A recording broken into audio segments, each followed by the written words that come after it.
소위 정부의 내란 청산 TF 출범으로 공직사회가 술렁인다는 언론 보도에 대해 이재명 대통령이 직접 반박하는 글을 올렸는데 상당히 이례적입니다. 오늘 뉴스더에서는 정치부 황정민 기자와 이 대통령이 신상 필벌을 강조한 배경과 속내를 짚어보겠습니다. 황 기자, 우선 이 대통령이 직접 한 언론 보도로 공유를 하면서 반박을 했는데 그 기사 내용이 뭡니까? 그 정부의 당근과 채찍이 오히려 공직사회를 더 혼란스럽게 하고 있다. 이런 비판을 담고 있습니다. 계엄에 가담한 공무원을 색출하는 전담 TF 구성을 발표하고 바로 다음 날 대통령실은 공무원 1인당 최대 3천만 원 등의 파격적인 포상 계획을 발표했는데요.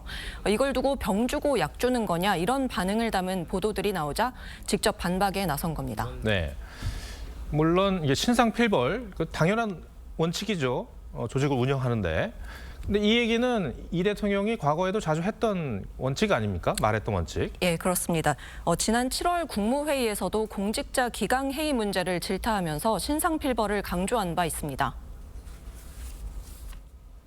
그 대책 없이 행동하는 정신 나간 공직자들에 대해서는 아주 엄히 단속하기를 바랍니다. 공직사회는 신상필벌이 참으로 중요하다는 점을 다시 한번 강조합니다.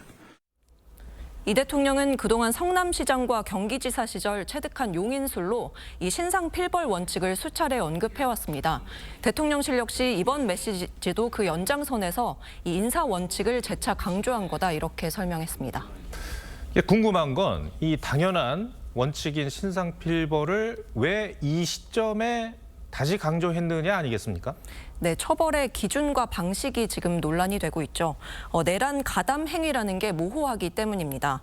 저희가 접촉한 한 공무원은 어느 수준까지 인사불이익을 주겠다는 건지 이 불안하고 뒤숭숭해서 다들 손을 놓고 있는 분위기라고 전했습니다. 저희가 지난주 TF 대상 부처 공무원들을 대상으로 분위기를 좀 취재했는데요. 이 대부분 부처에서 비슷한 반응이 있었습니다. 이 정부 입장에서도 이번 TF 발표에 따른 공무원 조직의 불만과 동요가 이 예상외로 큰 걸로 판단한 듯합니다. TF 발표 다음 날 포상 계획을 밝힌 것도 그 연장선으로 보이는데요.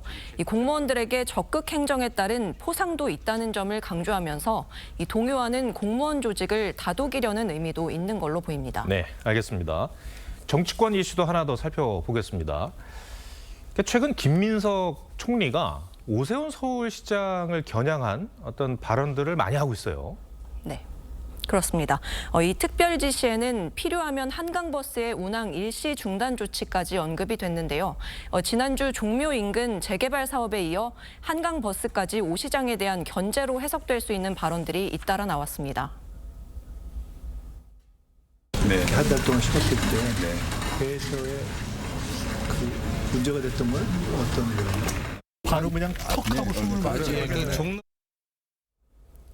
오 시장도 이번 사고에 대해선 신속한 보안과 안전에 최우선을 두겠다면서도 이 안전 문제를 정치 공세의 도구로 삼는 행태는 바람직하지 않다 이렇게 반박하기도 했습니다. 예.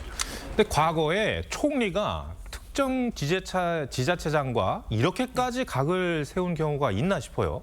예, 그렇습니다. 더군다나 김 총리는 그 이재명 대통령의 민주당 대표 시절부터 이 자신을 드러내기보다는 착한 2등 전략을 충실하게 해왔다 이런 평가를 받아왔습니다. 이 때문에 내년 지방선거를 앞두고 본격적으로 존재감 부각에 나선 거란 분석이 많습니다. 11호 부동산 대책이 논란이 되면서 이 여권에선 김 총리 차출론이 제기됐었는데 일각에선 김 총리가 이걸 지렛대 삼아서 지방선거 이후에 치러지는 당대표 선거에 나설 거다 이런 분석도 있습니다. 어떤 방향이 됐든 오 시장에 대한 여권의 견제는 내년 지방선거 전까지 계속될 가능성이 높습니다. 네, 선거를 빼면은 설명이 잘 안 돼요. 네, 알겠습니다. 황 기자, 잘 들었습니다.